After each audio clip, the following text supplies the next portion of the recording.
Hjerteligt velkomne.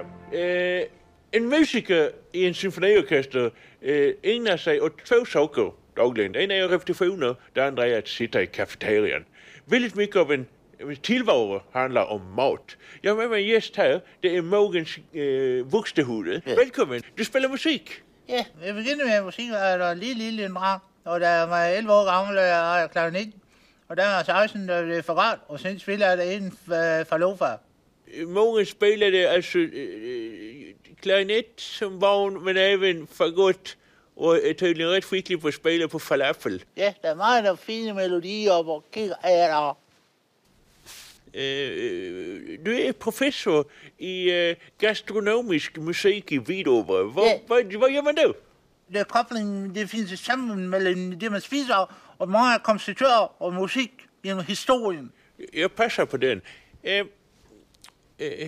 Fritz Händel, han åt ju enorma mängder mat. Ja. Och vi har ju alla den här historien med Vivaldi och hans 4 årstider, Quattro Stagioni. Ja. Finns det någon koppling till pizza? Det finns den pizza, Quattro Stagioni, der kobler sig til Krakow.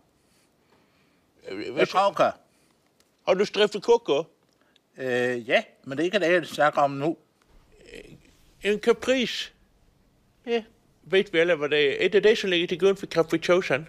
Vivaldi han skrev Rimsky-Korsakov. Han skrev om capriccio i spanjol.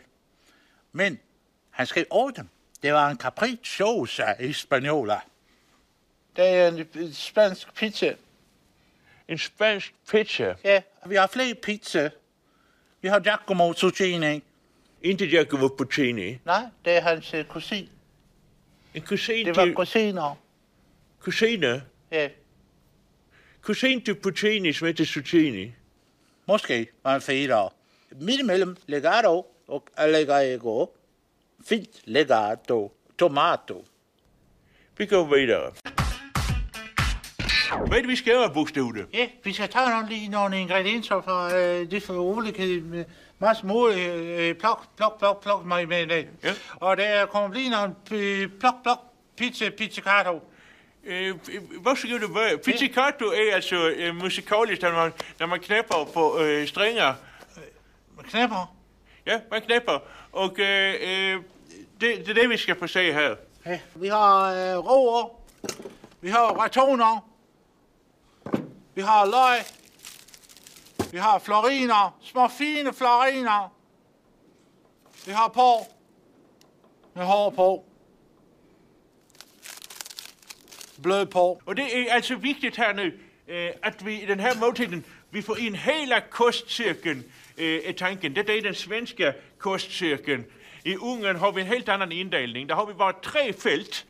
Det første er sprit, det andre er korv, og så er en liten flik, der står telefonnummer til nærmeste afgiftningsklinik. Kan man bare vite den ungerske kostcirkeln?